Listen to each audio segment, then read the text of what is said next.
Ralph walked a lot. Like, every day a lot. He had lost his car a few years ago, during the pandemic. Not because he couldn't pay for it, but because he had a habit of driving drunk, and the cops took his license after the third time, so it didn't make a lot of sense to keep it. He'd walked ever since, and kinda helped him with his sobriety. He was a bit of a mess before that, drinking a lot, showing up to work hungover, eating too much fast food, but the walking had helped him drop a lot of weight, and had kind of made him not want to drink. Walking while you were drunk was kind of miserable, and when walking was your means of transportation, you got pretty good at avoiding things that left you unable to do it. Ralph was coming into town on Tuesday, walking up the sidewalk that led from the trailer park he lived in to the grocery store, when he saw the first sign. It was a normal enough white sign with big block letters on the top that read "Missing." The thing that stopped him was the face that looked out from the sign. It was a guy of about 300 pounds, thinning hair pulled back in a ponytail, deep bags under his eyes. He looked like a deeply unhappy man, a man who looked like he was just looking for a hole to die in. And if it had a beer in it, then all the better. The eyes that stared out of that poster looked like the eyes that stared from between the bars of a drunk tank. And they had, more than once. Ralph reached out and took the sign, staring into eyes that he hadn't seen in years. He was looking at himself, just a past version of himself, a version 2 or 3 years out of date. Out of date was a good way to describe it, like spoiled milk. Missing, Ralph Gilbert. Address, 9733 Aaron Way, Trailer 17. Last seen, April 23rd, 2023, walking along the shoulder of the road. Call Filibuster Sheriff's Office with any information. Cash reward possible. Cash reward, Ralph thought. It was weird to think that someone would be willing to offer a cash reward for someone like him, but he supposed it was possible. The friends he had now certainly valued him more than that bitch of an ex-wife or either of his ungrateful kids had. More than the family he had left too, for that matter. He put the flyer back up, thinking it was weird that they hadn't just come out to the house to see if he was there. He'd been there for a week after the what, he thought. The night that something had happened. Something Ralph couldn't really remember. He kept walking up the street, enjoying the late afternoon as it dwindled towards dusk. This was his favorite time to walk, he thought. The weather was hot, even for early May, and he spent most days inside due to the heat and the way the sun made his eyes hurt lately. The evening walks were about the best thing for him, and he couldn't wait till autumn came and he could stand to walk during the day again. The last thing he wanted to do was lose his progress. 2021 had been a pretty turbulent year for Ralph, but not all of it had been bad. He had started noticing that the walk was making him lose weight and that he felt better about being more active. It would have been very easy to sit on his couch and feel bad about it. He had certainly done that for a while, but as his food ran out and the money he had gotten from his disability payments started to dwindle, he knew he was going to need to do something. That was how the walking had started. Walk to the grocery store, walk to McDonald's, walk to the 24/7 Phil that he worked nights at, and walk home. After a while, people in the trailer park started to notice that he was walking, and they would offer to pay him so he could walk their dogs. Pretty soon, Ralph had a bunch of mutts on leashes, and he became known as the Dog Man. Soon, people came to walk their dogs with him, and Ralph felt he finally had friends. He hadn't had friends, not since high school, and the ones he had never led him into anything healthy. These guys were walking with him, helping him find the shoes that wouldn't pinch his feet and give him blisters, suggesting pants that wouldn't give him a heat rash. And one day, Ralph hopped on the scales and discovered that he had lost 50 pounds. By 2022, it was 100 pounds. and by the next year, he was down to 180 and feeling better than he ever had. His trips to McDonald's were down to once a week. His dog walking was earning him enough money to keep the bills paid and his fridge filled, and Ralph felt better than he had in years. He had felt like that right up until last week when something had happened.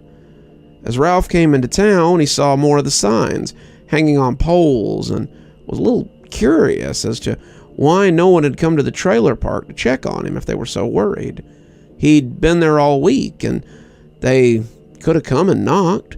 Ralph had been kind of out of it the last week, though, and he was worried that he might have caught something. He barely remembered stumbling home after the whatever had happened. Ralph hadn't liked that. It reminded him of being drunk and out of control again. How many times had he stumbled into his trailer after a night of drinking to find that he couldn't remember how he'd gotten there? He sat on his couch, just looking at the dark television, and suddenly he wondered where the groceries had gone. That was when he remembered that he'd been carrying groceries. He'd been coming from the Forest Hills grocer, bags bulging in his hands. He'd come around the corner, Matherson's curve, and then he didn't know. Something had made him squint, and he thought, oh shit, there goes my milk. Then he'd been walking back into his trailer. As he walked into town now, he saw more missing posters, and it started to give him the creeps. Watching his own face, his false face, looking back at him was eerie, and he wanted to rip them down. He was here. He was alive. Why were they looking for him? He wasn't missing. He was walking up the road. He passed people, side-eyeing them as if he expected them to recognize him, but they just walked right on past without a look back. That was weird, Ralph thought. Yeah, he'd been gone for a week, but people surely hadn't forgotten him that quickly. He'd been sitting in his trailer for a week before he'd thought that a walk seemed like a good idea. It was weird. The food should have run out by now, but Ralph hadn't really been hungry. He'd moved between the living room and the bathroom like a sleepwalker, sleeping, sitting up, like he hadn't done since he was still 300 pounds of lazy couch potato. He hadn't felt like he needed to eat anything either, though, and that was rare. Despite his weight loss, he still managed to have a prodigious appetite. He couldn't even remember drinking water that whole week. Until he'd gotten up to go to the walk, he was worried that he was catching the flu.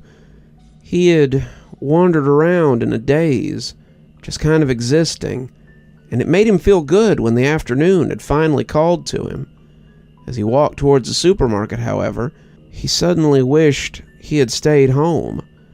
Sitting in the parking lot of the Forest Hills grocer was a green Ford Focus that became the focus of his terror. It shouldn't have been that way. It was just a car, but there was something about it that made him stop and stare. His legs felt made of lead, and his bowels would have turned to water, except he remembered he hadn't done that all week either. That made sense, he supposed. Nothing going in meant nothing coming out. Right? It didn't matter. After a week of no food or water, Ralph should be dead. And that thought seemed to move him at long last. He was suddenly walking towards the car, his eyes falling on a dent in the front bumper. That was a fresh dent, though Ralph didn't know how he knew that. The door to the car was open, and Ralph climbed into the back seat like a sleepwalker. He sat there, waiting for something to happen, feeling kind of silly. This was stupid. The owner of the Focus would come back and ask him what the hell he thought he was doing. He would call the cops. Ralph would go to jail, and then he'd be in big trouble. Well, he said, at least then they would know where he was. Ralph supposed they could take the signs down if he was sitting in jail. Finally, after an indeterminable amount of time, the owner came out with groceries in a brown paper bag. He was a young kid, maybe 20 or 22, and when he opened the back door, he sat them inside without comment.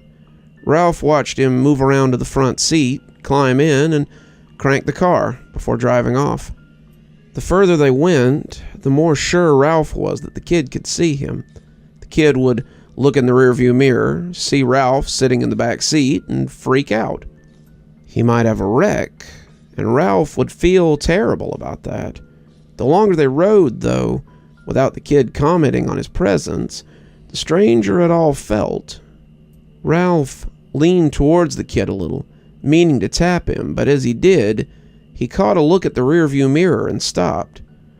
The back seat in the mirror was empty, except for the groceries. That's when he remembered, and suddenly, Ralph wasn't in the kid's focus anymore. Suddenly, he was back on the side of the road, near the guardrail from Matheson's curve, and he could see the headlights in his eyes again. The kid was going too fast, hot-rodding around, and his tires had screeched as he hit Ralph. Ralph's groceries had gone everywhere, his milk squishing under the tire and his lettuce rolling under the guardrail.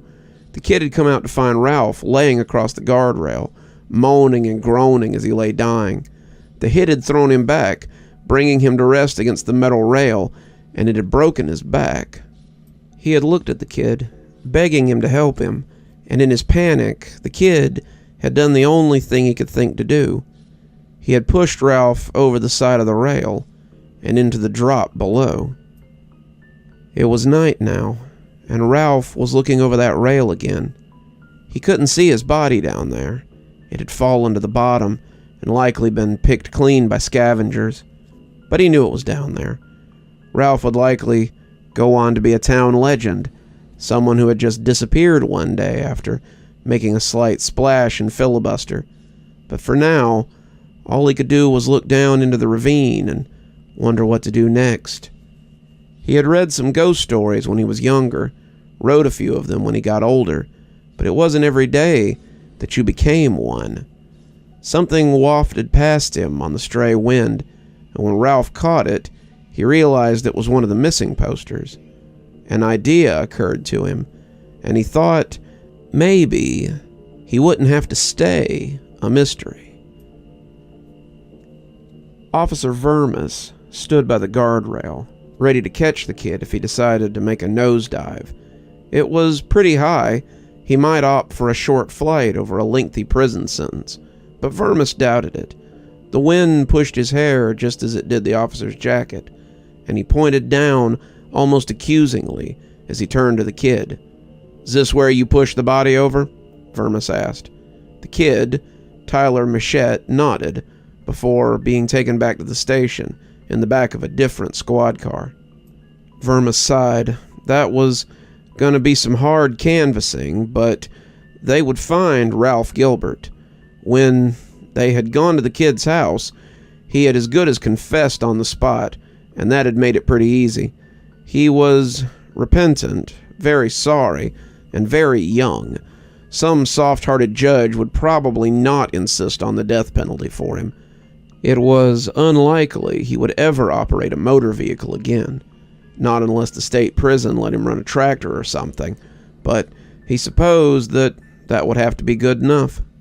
It was weird, though. The police would have probably never known about the accident if it hadn't been for the tip they had gotten. Looking at Ralph's picture on the front of the poster, Vermis remembered the night he'd taken his license. He'd been a bad drunk, but he'd turned it around, and Vermis hated that he'd ended up like this. It was a bigger shame that the kid had his life ruined by a moment of inattention, but those were the breaks. He flipped it over, looking at the odd writing on the back. It looked like it had been done with mucus, except it was a fluorescent green, like the slime they used to dump on the kids on the show his boys had watched when they were younger. He didn't know what had written it, and he didn't care. They could take Ralph Gilbert out of the unsolved case files and put him in the closed case files, and that was good enough for him. The message read, "Green Ford Focus, dent in front bumper. Kid hit Ralph Gilbert about a week ago on Matheson's curve. Body in the ravine. Don't let me rot down there." "You're still here," Thanks so much for joining us for tonight's spooky tale. If you'd like a little bit more spooky in your life, why not click on one of the videos that appears at the end of our story, or maybe head on over to one of our playlists where you can get your fill of spooky content. If you like your spooky a little more tactile, I've got a new book that's come out. If you'd like your own copy, there's a link below in the description where you can get your own copy of my spooky book. If you like what you see here on the channel and think you might like to support in a more monetized way, then why not come over to Patreon or become a member on YouTube? Speaking of, let's go ahead and thank our members now. Thanks to Civ Garstad, Unicorn Hollow, and Army Dude for being our spooky ghost contributors. Thanks to Janet, Lee Kendall, Saikat, Ronda J, Sue Casper, and Valinator for being our spooky skeleton contributors. And thanks to Oh Snap, Hi Stacy, Winter, Xaronan, Stephanie Carrington, Tyler Parker, Cinnamon Fox, Grim Reaper, TomBoiTopUwU, and Queen Sheebah for being our ghostly reader tier contributors. And a big thanks to Scott Donahue for being our ghostly writer tier contributor. Thanks everyone, we just couldn't do the show without you. If you'd like to support the channel, then come on down to Patreon or become a member on YouTube. Spooky Skeleton tier contributors, that's our $5 tier, get their spooky 12 hours early at 8:30 a.m. as opposed to 8:30 p.m. my time, of course. And while Ghostly Reading is only a tier that's available on Patreon, you get a signed copy of my book anytime I write one on your doorstep in, hopefully, a timely manner. If you'd like a book, we have many on Amazon. I've got links below if you'd like to follow those. Should get you to my page so you can buy any one of my 8 books I believe we're up to now. I'm sure they'd look really nice on your shelf, and I'll sign them for you if you can find me out in the wild. And as always, thanks for stopping by. Dr. Plague, signing off. Have a wonderful evening.